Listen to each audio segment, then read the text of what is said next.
Okay, let's take a look at this. A student starts a club by himself. Due to his advertising, the club membership doubles every week. Graph this relationship. Okay, is this geometric or is it linear? I mean, the fact that we're in the geometric functions lesson is kind of a spoiler, but even if we weren't in the geometric lesson and we were just asked this question, we should be able to tell by the word double, right? Double means a geometric relationship. Double means that to find the next value, we take our current value and multiply it by 2. So for example, to find the number of students who are members of the club in the 5th week, we take the number who are members of the club in the 4th week and multiply by 2, right? Okay, so let's just take a minute to think of some information here. What's the initial value? What's the initial value here? Initial value, well, initial value is going to be the one student who started the club by himself. Initial value is the number 1. And what's the common ratio? Common ratio, right? The common ratio is +2 because if the membership doubles, that means we are going to be multiplying by +2 each time to find the next value of club membership. So let's remember our function f of x equals a times b to the x power, right? Because we're rather aware a is the initial value and b is the common ratio. So this function can be written as f of x equals 1 times 2 to the x power, okay? 1 times 2 to the x power, of course you could also just write that as 2x, right? Because multiplying by 1 doesn't change anything. Okay, so let me create a bit of room for a moment, or let's see here. Well, let's just do this. No, let's not. Let me make some room. Okay, let's try to make room here. Okay, let's make room here. And let's try to graph this, right? All right, well, what is f of 0? F of 0 we should know is the initial value, right? F of 0 is 1 times 2 to the 0 just equals 1 times 1 equals 1. And that makes sense anyway, right? Because we know one student started this club by himself. So we're going to graph that at the point 0, comma 1, right? All right, what's f of 1 then? F of 1 is 1 times 2 to the first power. That's 1 times 2 equals 2, right? So we're going to graph that point right here, right? That's the point, that's the point, that's the point 1 comma 2, 1 comma, it's the point 1 comma 2, okay? F of 2, f of 2 equals 1 times 2 squared. That's 1 times 4, which is 4, right? This all makes sense because we're doubling every week. So in the second week, there are 4 members, right? Let me write 1 comma 2 right here. Let me write 2 comma 4 right here, okay? Let's find maybe 2 more points. Let's find f of 3, right? That's going to be equal to 1 times 2 to the third power. That's 1 times 8, which is, of course, 8, right? So we've got 1.3 comma 8 all the way up here, right? 1 point here, 3 comma 8, right? And let's find one more. Let's just find one more. All right, let's just find one more.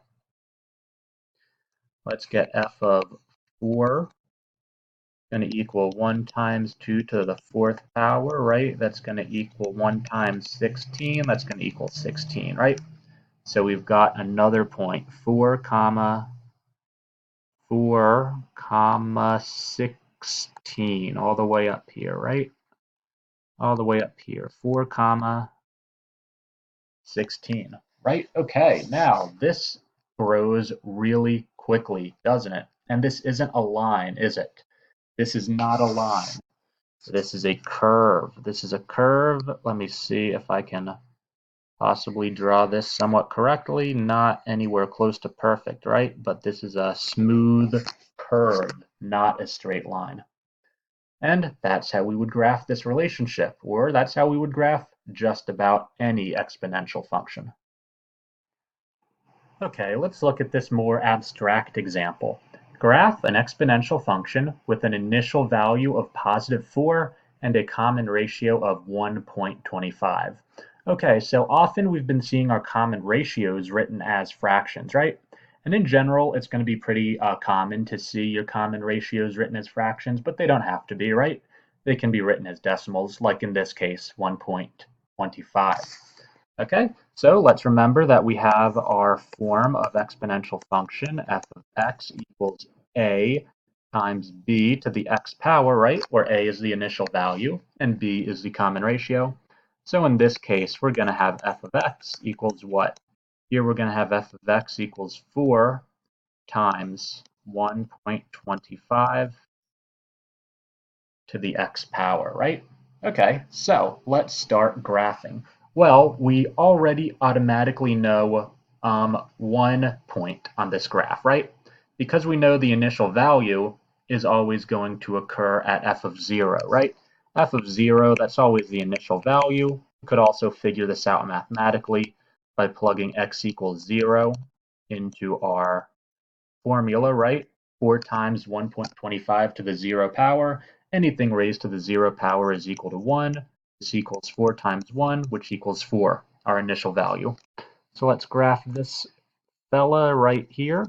Right there, that's not the best point ever made. Okay, that's hardly better, but we'll have to live with it. 0, 4. 0, 4. Okay, so let's make some room to do some more calculations, okay?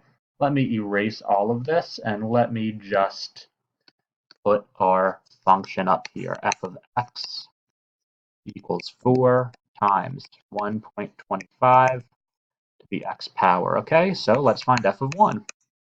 F of 1 is 4 times 1.25 to the first power, right? Well, that's just 4 times 1.25, isn't it? So let's try to calculate that. 4 times 1.25 is +5. +5. So that means we have 1 point on the function on the graph, or 1 point on the graph, 1, 5. X value of 1 gives you the output of y equals 5.